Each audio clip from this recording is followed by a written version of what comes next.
일본 아오모리에 있는 과수원 농장이 태풍에 큰 어려움을 당했을 때의 일입니다.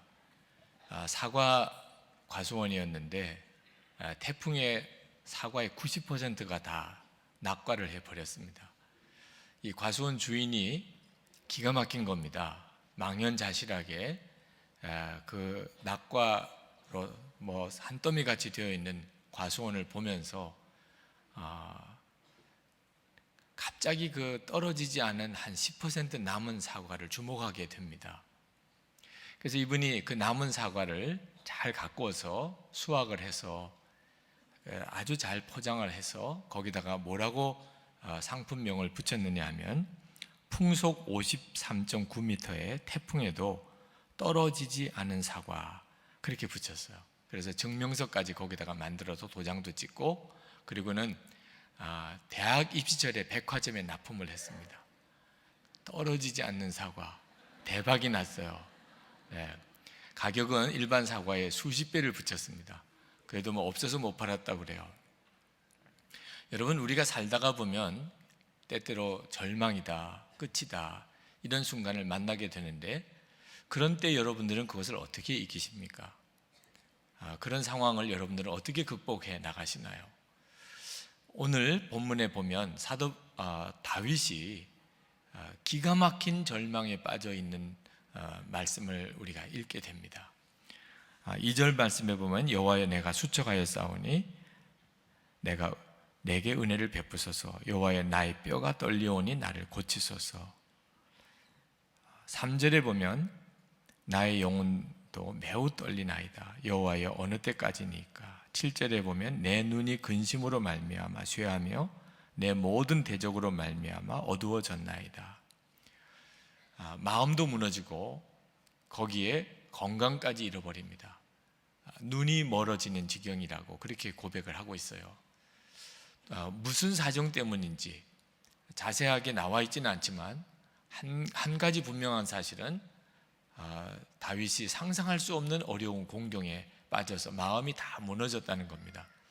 다윗이 이처럼 마음의 절망을 표현하는 이유는 이 일이 자기의 죄로 인하여 하나님이 치셨다, 하나님이 나를 버리신 건 아닐까, 그런 두려움 때문입니다. 하나님으로부터 버림받았다는 것이 다윗에게 있어서 너무너무 마음이 아픈 겁니다.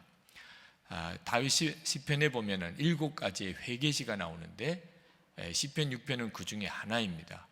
다윗이 죄로 인하여 어려움을 겪고 있는 것이 분명합니다. 1절 말씀에 보면 여호와여, 주의 분노로 나를 책망하지 마시오며 주의 진노로 나를 징계하지 마옵소서. 다윗은 하나님의 분노를 느끼고 있어요. 하나님의 진노를 느끼고 있습니다. 우리가 실제로 하나님이 나에게 진노하신다고 느껴질 때처럼 절망적인 순간은 없습니다. 제가 저희 딸 둘을 기르면서 아버지가 딸들에게 대하는 태도가 매우 조심스럽구나 하는 것을 느낍니다. 저희 큰딸이 초등학교 1학년 때 제가 꼭 버릇을 가르칠 일이 있다고 생각이 들어서 한번 매를 든 적이 있습니다. 그것 때문에 그 뒤에 제가 겪었던 어려움, 물론 제 딸은 더 그랬지만 말할 수가 없었어요. 저는 그때 매를 들고는 잊어버렸어요. 그 뒤에는 말을 잘 들으니까 해결이 됐다고 생각했습니다. 그러나 그것 때문에 저희 딸이 얼마나 마음이 힘들었는지는 저는 몰랐어요. 화가 난 아버지를 본다는 것, 저희 딸에게는 얼마나 두려움이었는지, 그때부터 저를 향한 가지고 있는 마음은 두려움이었습니다. 아버지와의 관계에 장애물이 생겼어요. 아버지는 무서운 아버지다. 제가 저희 딸 때문에 겪었던 어려움이 너무 커서 10살 밑으로 둘째가 생겼을 때는 내가 절대로 이 아이에게는 손을 대지 않아야 되겠다, 그렇게 결심을 했습니다. 그러나 아이를 기르다 보면 야단을 안 칠 수가 없잖아요. 매는 들지 말아야 되겠고, 그래서 생각한 것이 발바닥에 빗으로 이렇게 때리는 것이었어요. 그래서 혼날 일이 있거나 야단 맞을 일이 있으면 발바닥을 잡고 빗으로 그냥 간지러 줬어요. 네, 저는 분명히 그랬습니다. 그걸 빗으로 때려야 얼마나 때리겠어요. 저는 잘 길렀다고 생각했습니다. 매 안 들고 잘 길렀다고. 그런데 다 커서 얘가 하는 이야기가 그날 죽는 줄 알았다는 거예요. 자기는 아빠가 자기를 죽이려는 줄 알았다는 거죠. 그렇게 억울할 수가 있나요? 아버지가 화를 내는 것을 본다는 것은 아이들에게 그처럼 두려움을 준다는 것을 두 딸들을 보면서 깨달았어요. 아버지가 화를 내는 것도 이 정도인데 하나님이 화를 낸다고 느낄 때는 어떨까요? 하나님이 지금 나에게 화를 내시는구나, 하나님이 진노하셨구나, 이런 느낌이 들 때는 정말 절망이죠. 소망이 없는 것입니다. 예수님께서 십자가에 달리실 때 하나님의 이 마음을 느끼셨어요. 하나님이 얼굴을 돌리시는 걸 느끼셨어요. 하나님으로부터 버림받은 느낌을 받았습니다. 마태복음 27장 46절에 보니까 제9시쯤에 예수께서 크게 소리질러 이르시되 엘리 엘리 라마 사박다니 하시니 이는 곧 나의 하나님 어찌하여 나를 버리셨나이까 하는 뜻이라. 하나님께서 어떻게 예수님을 버리실 수 있겠어요? 그러나 예수님이 십자가에서 분명히 그렇게 느끼셨어요. 하나님이 나를 버리시는구나. 그건 얼마나 두려운 일인지 모릅니다. 예수님이 그로 인해서 탄식하시는 것을 보면 이게 얼마나 무서운 일인가를 알게 돼요. 예수님이 온 인류의, 저와 여러분의 모든 죄를 예수님이 다 짊어지셨기 때문에 하나님께서 예수님을 외면하시는 일이 생기게 된 겁니다. 죄는 하나님과의 관계를 끊어놓아요. 그렇게 무서운 일이에요. 예수님이 우리의 그 죄와 저주를 짊어지시고 십자가에 죽으시고 우리가 다시는 하나님이 얼굴을 돌리시는 이런 저주 같은 일이 벌어지지 않게 하신 겁니다. 여러분, 예수를 안 믿고 아직도 하나님의 자녀가 되지 않은 일반 사람들도 지금은 하나님이 얼굴을 돌리시지 않은 상태에서 살고 있습니다.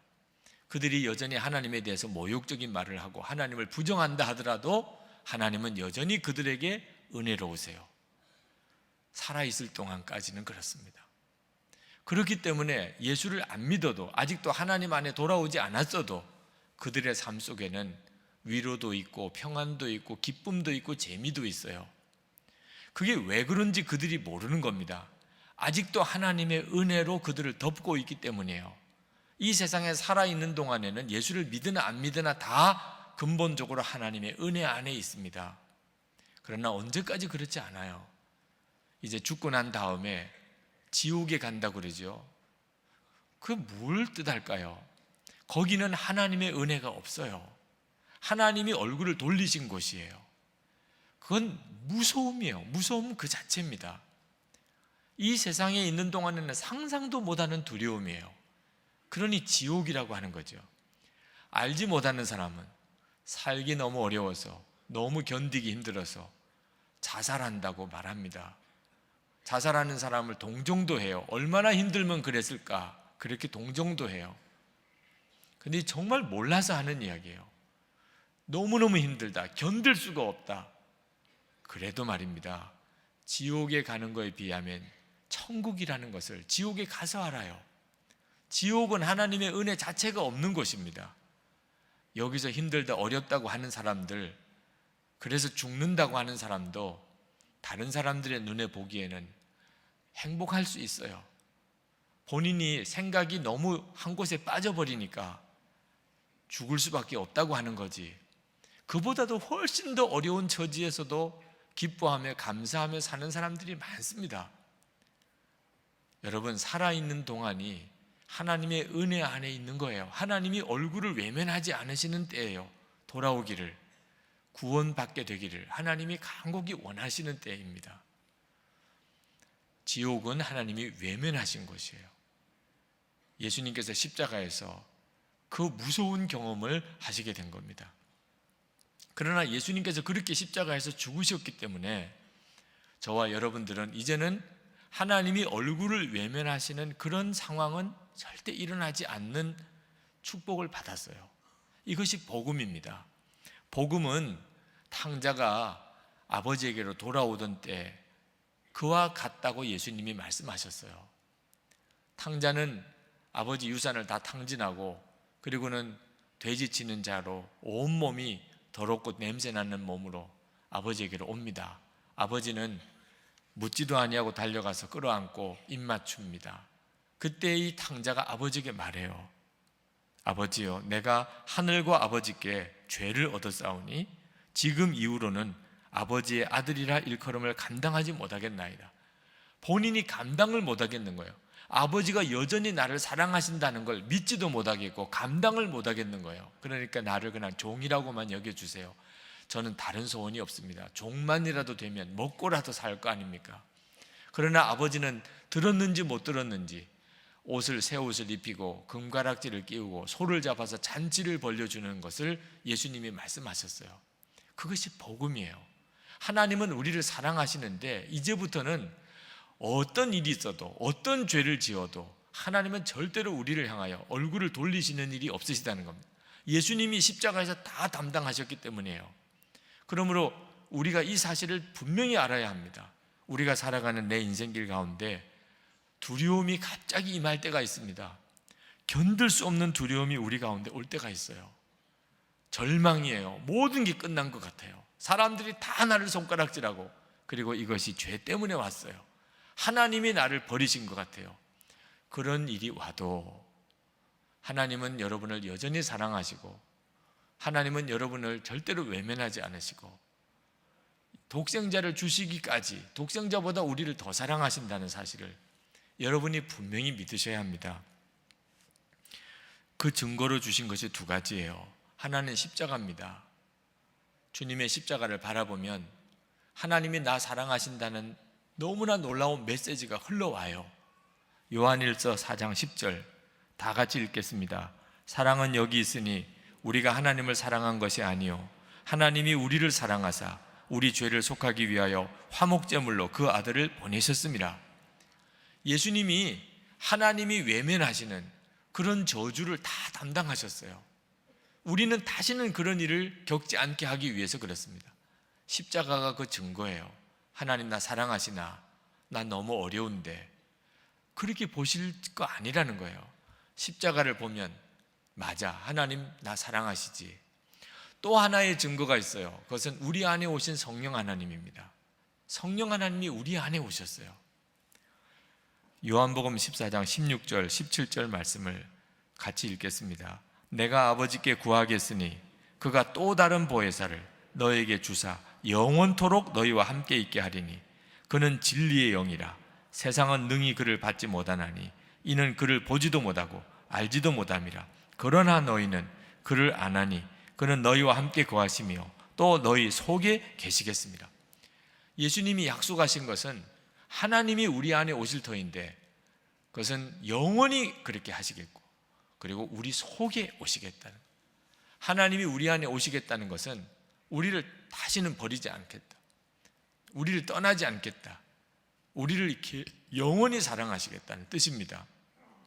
때때로 우리가 하나님 나 떠나셨을 거야, 나 버리셨을 거야, 그런 괴로운 마음이 들 때가 있습니다. 나 같은 자가 무슨 사랑을 받아.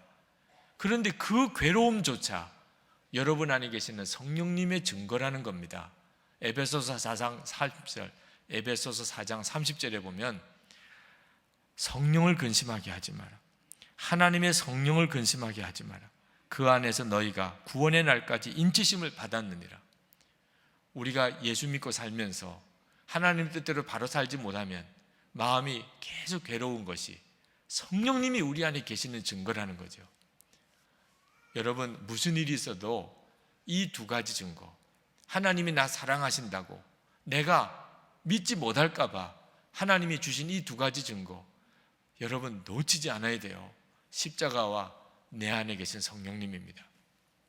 링컨 대통령이 암살을 당했을 때 그때 그의 품에서 나온 유품들이 있었어요. 손수건 하나, 안경집 하나, 그리고 $5가 들어있는 지갑 하나, 또는 주머니 칼 하나, 그리고 뜻밖의 것이 하나 있었어요. 그것은 신문 스크랩을 한 종입니다. 무슨 내용을 그렇게 스크랩을 해서 가지고 다니셨는가 보니까 신문 기자들 중에 링컨 대통령에 대해서 그래도 좋게 써준 기사들을 링컨 대통령이 오려가지고 그것을 종이에다가 붙여서 그걸 가지고 다니면서 그걸 수시로 읽었다는 거예요. 그분이 미국 대통령으로 남북 전쟁을 이끌어가면서 수도 없이 힘들고 낙심되고 불안할 때마다 그가 그 신문 스크랩을 읽으면서 위로와 기쁨을 얻었다는 거죠. 그분도 그랬다는 거예요. 그런데 여러분, 하나님께서 우리에게, 누구에게나, 여기 계신 모든 이들에게 위로받고 힘없고 용기 얻도록 하나님이 그렇게 주셨어요. 십자가와 우리 안에 오신 성령님이에요. 하나님은 나 정말 사랑하시는구나, 확실해요. 분명한 증거예요. 여러분, 우리가 죄로 인해서 징계를 당할 때, 하나님이 화나셨다고 느낄 때, 그때 우리의 영혼이 낙심을 합니다. 하나님이 나에게 화를 내시는데 어떻게 하나님께 기도를 해요? 죄로 인하여 징계를 당할 때 제일 두려운 것은 기도도 못하게 되는 겁니다. 기도가 막힌다고 그러죠. 기도도 못하겠다고 합니다. 그러나 여러분, 그때 혹시 여러분 중에 그와 같은 일을 겪으시는 분이 있다면 명심하셔야 돼요. 기도는 나 때문에 하나님이 들어주시는 게 아닙니다. 기도의 문을 여신 것은 그것은 우리 열심이나 우리 의가 아니에요. 예수님 때문에 하나님이 기도문을 열어주신 겁니다. 그러니까 어떤 처지에서든 어떤 상황에서든 세상 사람 다 나를 버려도 기도문은 언제나 열려 있어요. 기도문은 예수님 때문에 열려진 것이기 때문입니다. 여러분들은 얼마든지 어떤 상황이든지 하나님을 아버지라고 부르고 하나님께 달려가서 여러분의 문제를 구할 수가 있어요. 다윗이 참 위대한 믿음의 사람이었다는 증거가 그 절망적인 상황에서도 다윗은 기도를 합니다.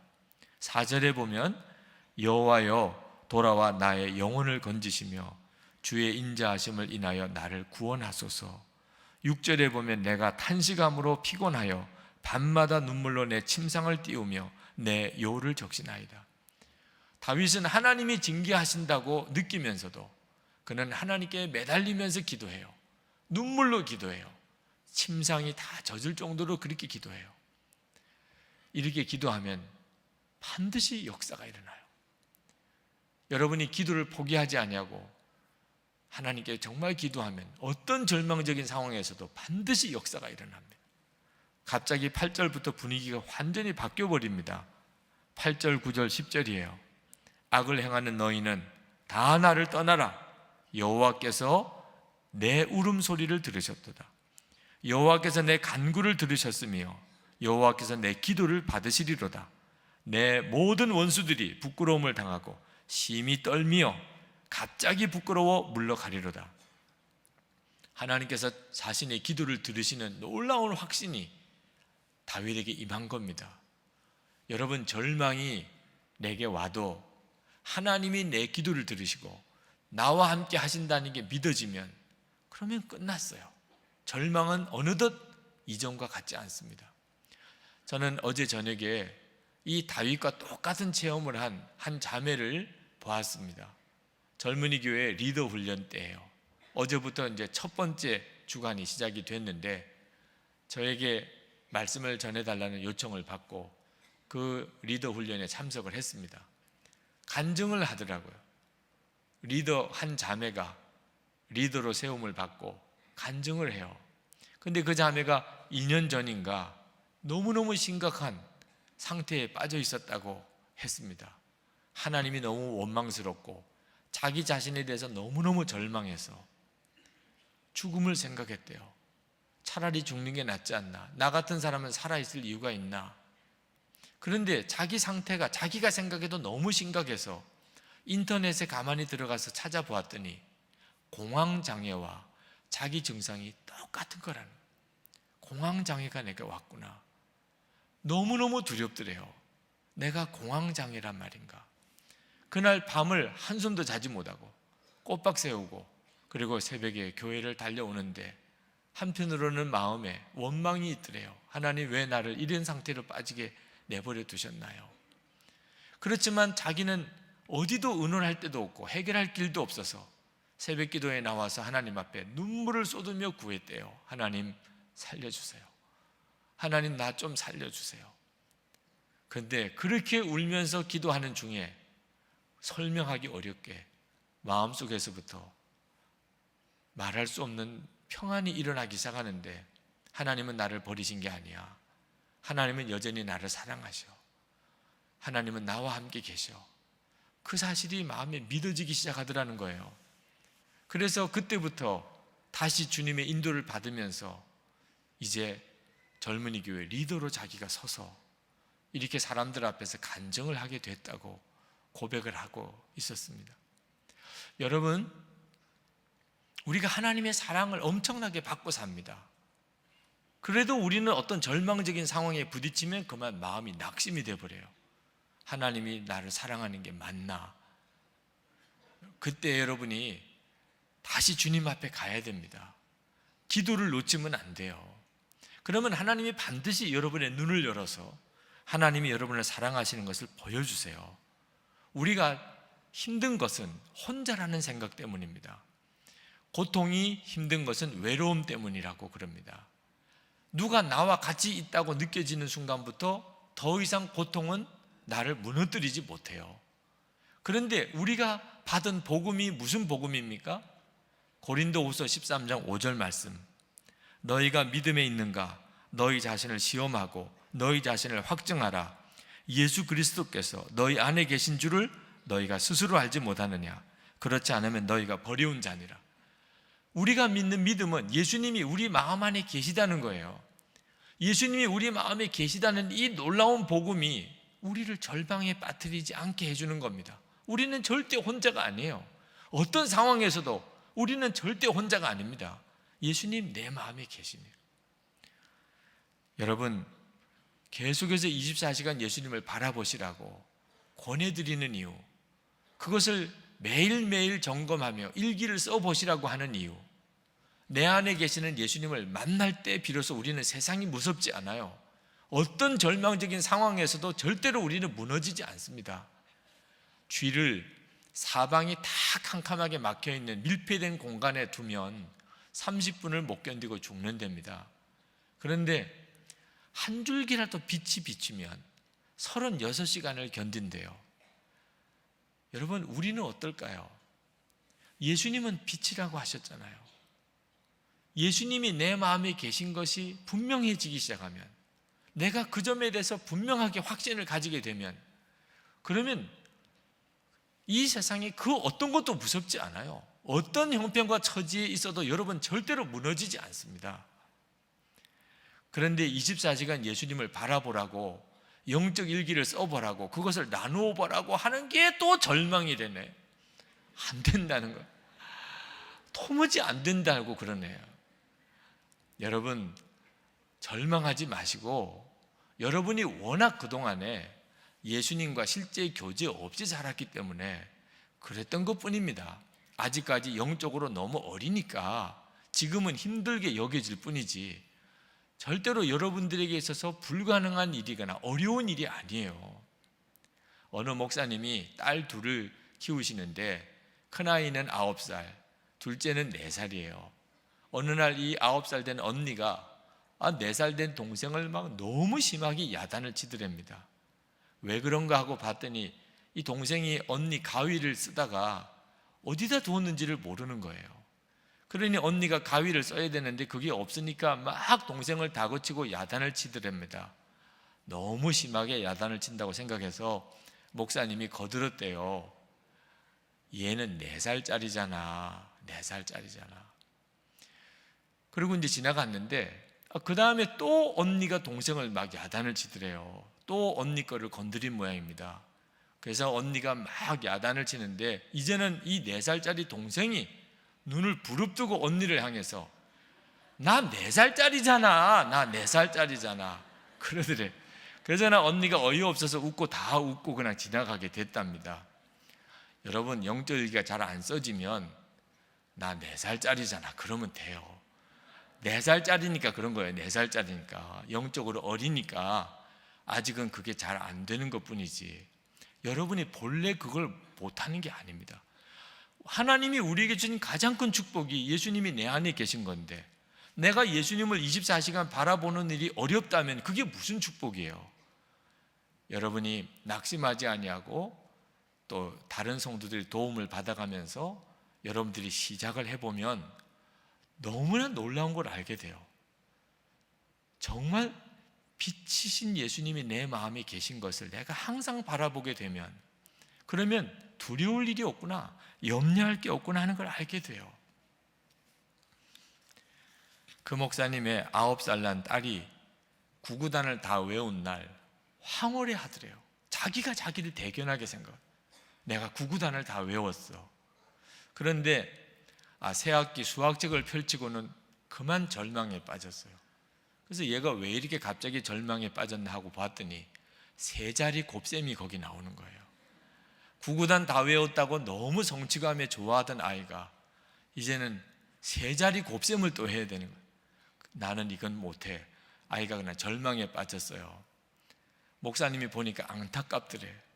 절망에 빠질 일이 아닌데, 너도 얼마든지 할 수 있는데. 여러분, 세 자리 곱셈 못하는 분 계세요? 천재니까 그랬죠? 금방 다 하는 거잖아요. 나이가 들어가면서 금방 다 해나가는 거죠.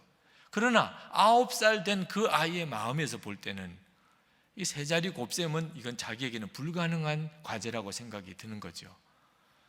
여러분, 주님과 교제하는 일이 그렇단 말입니다. 여러분이 예수님과 늘 교제하는 게 나는 어려울 것 같아. 그렇지 않습니다. 여러분이 아직 그 점에 대해서 잘 훈련되지 않았을 뿐이지, 이건 여러분들에게 말할 수 없는 축복이에요.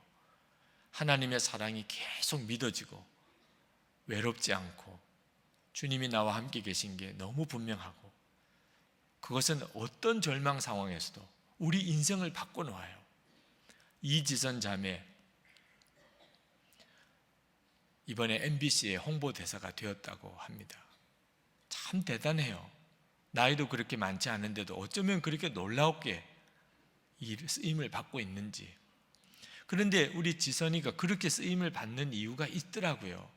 지선아 사랑의 그 책을 보니까 그렇구나, 지선이가 이렇게 하나님 앞에 쓰임 받는 이유가 있는 거구나. 그 책에서 그렇게 쓰고 있잖아요. 사는 것은, 살아남는 것은 죽는 것보다 1000배, 10,000배 힘들었지만 왼손보다 오른손이 더 짧고 잘 움직여지지 않는데 왜 오른손을 지켜주지 않았느냐고 울며 불며 원망하는 게 아니라, 왼손이라도 오른손처럼 심하지 않아 잘 쓸 수 있으니 감사하는 마음을 주셨습니다. 손가락을 절단하러 들어가는 그 수술실 앞에서는 더 많이 자르지 않아서 감사하는 마음을 주셨습니다. 정말 힘든 가운데도 어제는 숟가락을 혼자 잡을 수 있어서, 오늘은 또 문고리를 잡고 열 수 있어서 감사하며 기쁩니다. 우리 지선자매는 절망할 모든 조건을 갖추고 있어요. 지선이가 절망한다고 누가 뭐라고 할 사람이 누가 있어요? 그런데 지선이는 절망스러운 것을 보지 않고 여전히 나를 사랑하시는 하나님, 그 하나님을 바라보고, 그랬더니 모든 게 감사로 열려지니 이게 너무너무 귀했던 거죠. 하나님이 지선이를 안 쓸 수가 없잖아요. 지선이가 그때 그 상황에서 하나님께 오히려 감사하고 오히려 기뻐할 때 하나님이 그 지선 양을 안 쓸 수가 없잖아요. 오늘 우리들의 문제예요. 우리가 예수님을 늘 내 마음에 계신 것을 알게 되면 나는 절망을 보지 않게 됩니다. 하나님의 사랑을 보게 돼요. 제가 대학부 지도할 때 그때 사무실에서 다급한 전화 하나를 연결시켜 주었어요. 목사님 꼭 받아주셔야 되겠습니다. 전화를 받았더니 나이 많으신 어느 아버님 목소리로 아들을 위한 기도 부탁이에요. 아들이 지금 칼을 들고 죽겠다고 합니다. 지금 내 앞에서 칼을 들고 죽겠다고 그래요. 달래고 달래도 되지 않습니다. 그런데 마지막으로 목사님 한번 만나보고 그러고 죽어도 죽자. 그래서 전화를 드립니다. 우리 아들 좀 만나 주실 수 있습니까? 그래서 교회로 오라고 그랬어요. 교회로 왔습니다. 어려서부터 간질인 학생이에요.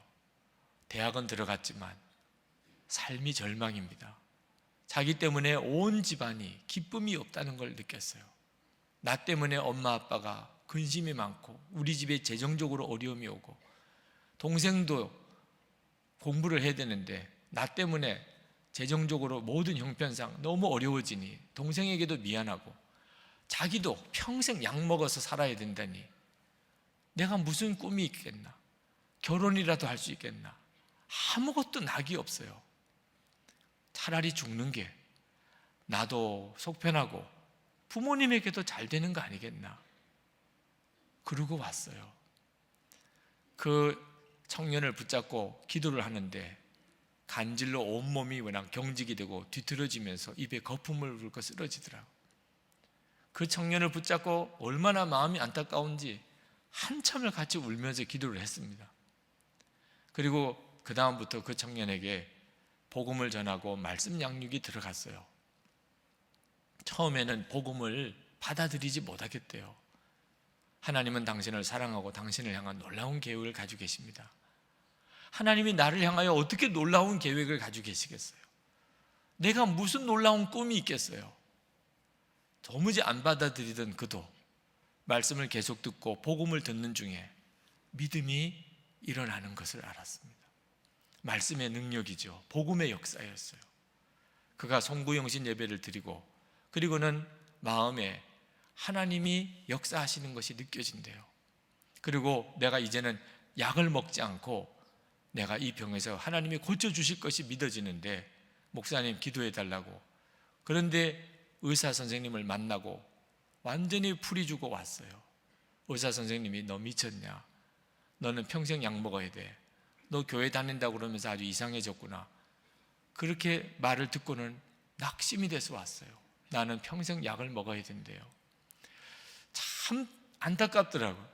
의사 선생님의 말씀도 잘 들어야 되겠고 그러나 이제 그 마음에 일어나는 이 믿음도 지켜줘야 되겠는데 어떻게 해야 하지요? 하나님께 이때는 내가 어떻게 해야 합니까? 나마저도 그래 약은 먹어야지 이러면 그 믿음은 다 무너질 것 같아요. 그때 하나님이 제 마음에 지혜를 주셨어요. 선생님도 부모님도 다 반대하지만 이렇게 하면 되지 않겠니? 하루만 허락해 주세요. 하루만 약을 안 먹게 허락해 주세요. 그래서 괜찮으면 3일을 주세요. 그래도 괜찮으면 일주일을 주세요. 그래도 괜찮으면 한 달을 할게요. 그리고 또 괜찮으면 석 달을 하고 그래도 괜찮으면 약을 안 먹게 해주세요. 그리고는 선생님의 허락을 받았고 부모님도 그렇게 하면 되겠다고. 그러면 조건부로 하루를 안 먹어도 돼. 허락해 줄게. 그 대신에 아무 일이 없으면 3일 문제가 생기면 다시 이제 약 먹는 거야. 다시는 약 안 먹는다는 말 하지 마. 그달부터 그 청년과 매일같이 전화를 주고받으면서 괜찮으냐? 네, 좀 정신이 알딸딸하지만 괜찮습니다. 같이 기도해주고 오늘은 어떠니? 오늘 잘 넘어갔습니다. 너무 감사하다. 또 같이 기도해주고 결국은 약을 끊었어요. 지금 저 안양에 결혼해서 아이들도 낳고 교회 권사님이 되 계세요. 여러분 세상을 살다 보면 수시로 절망적인 상황이 와요. 어떤 분이 그런 이야기를 했습니다. 내가 사랑하는데 나를 떠나는 것은 배신이라. 그러나 내가 사랑하는데 절망하는 것도 배신이라고 그랬어요. 오늘 설교의 제목을 그분의 말에서 땄습니다. 하나님의 심정이라고 느꼈기 때문이에요. 우리가 하나님이 우리를 사랑하시는데 십자가의 은혜를 주셨는데도 내가 만약에 하나님을 떠난다면 그건 정말 배신이지요. 그건 배교지요 정말. 그렇지만 여러분 하나님이 나를 사랑하는 게 분명한데 내가 절망하는 것도 배신인 걸 아십니까? 하나님은 나를 여전히 사랑하시는데 하나님은 포기하지 않으셨는데 그런데도 내 스스로가 포기하고 낙심했다면 그것도 또한 배신이란 말이에요. 오늘 이 시간 여러분 하나님 나 사랑하시는 것에 여러분이 결단하셔야 돼요. 하나님이 나 사랑하시는데 내가 안 된다, 힘들다, 못한다, 어렵다 이렇게 말하는 것은 배신이군요. 하나님, 제가 절대로 그럴 수는 없지요. 어떻게 하나님의 사랑을 내가 배신하고 살겠습니까? 하나님, 제가 이제는 절망적인 상황이 일지라도 저는 하나님의 사랑을 붙잡겠습니다. 주님의 사랑을 제가 의지합니다. 오늘 이 시간 우리 다 같이 그렇게 고백하고 기도합시다. 우리 나라를 위해서도 그렇게 기도해 주세요. 지금 온 나라가 난립니다. 성도들을 위한 하나님의 계획이 있다고 믿어요. 성도들의 기도가 필요합니다. 지금 우리나라는 영적으로 매우 교만해져 있습니다. 하나님을 대적해도 보통 무섭게 대적하는 게 아니에요. 그 죄가 얼마나 큰지를 모릅니다. 그러나 그 책임의 일말을 교회가 가지고 있어요. 우리가 이제 거룩한 성도로 나라를 건져내는 기도자로 일어나야 됩니다. 여러분들이 그 책임을 감당해 줘야 돼요. 하나님, 이 나라를 절망 가운데서 건져주세요. 하나님이 해주세요. 그것을 보여주세요. 하나님이 하셨다는 사실을 우리로 알게 해주세요. 우리 이 시간 다 같이 통성으로 기도하겠습니다. 할렐루야. 은혜와 사랑에 충만하신 하나님, 놀라우신 하나님의 은혜를 감사하고 감사합니다. 아버지 하나님, 저희들의 마음을 붙들어 주소서. 하나님, 저희들의 심령 가운데 주님의 은혜를 더하여 주소서. 하나님의 역사를 우리 가운데 보여주소서. 긍휼과 은총을 더하시고 하나님의 영광을 드러내 보여주시고 하나님의 나라를 드러내 주시옵소서. 역사하시고 주관하시고 축복하신 하나님 있습니다. 오늘도 말할 수 없이 답답하고 안타깝고 하나님 깔끔한 마음으로 주님 앞에 나온 성도들이 오늘 말씀으로 일어나게 되기를 원합니다. 하나님의 사랑 가운데, 그 확신 가운데 하나님 일어나게 되기 원합니다. 주님의 십자가, 우리 안에 계신 성령님, 하나님이여 부인할 수 없는 하나님의 사랑의 증거를 붙들고 주여 일어나게 하소서. 역사하소서. 주여 축복하소서. 하나님의 놀라우신 은혜로 성도들을 붙들어 주소서. 아버지, 오늘 하나님의 능하신 손에, 능하신 권능의 손에 일으켜 주소서. 든든히 세워 주소서. 하나님의 역사를 더하실 줄 믿습니다. 주관하실 줄 믿습니다. 하나님의 충만하신 주님의 역사를 기대합니다. 아버지 오소서.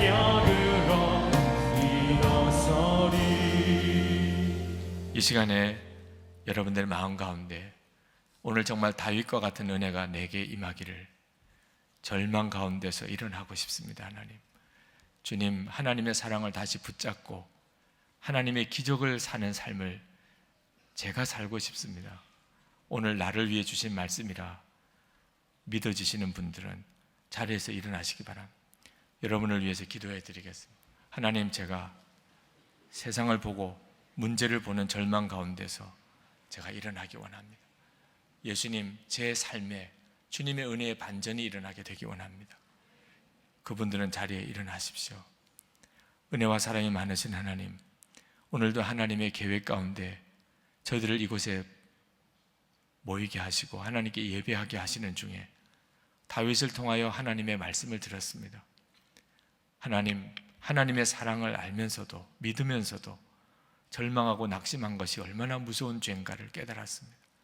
주님, 이 시간에 저희들이 전심으로 주님을 찾고 구합니다.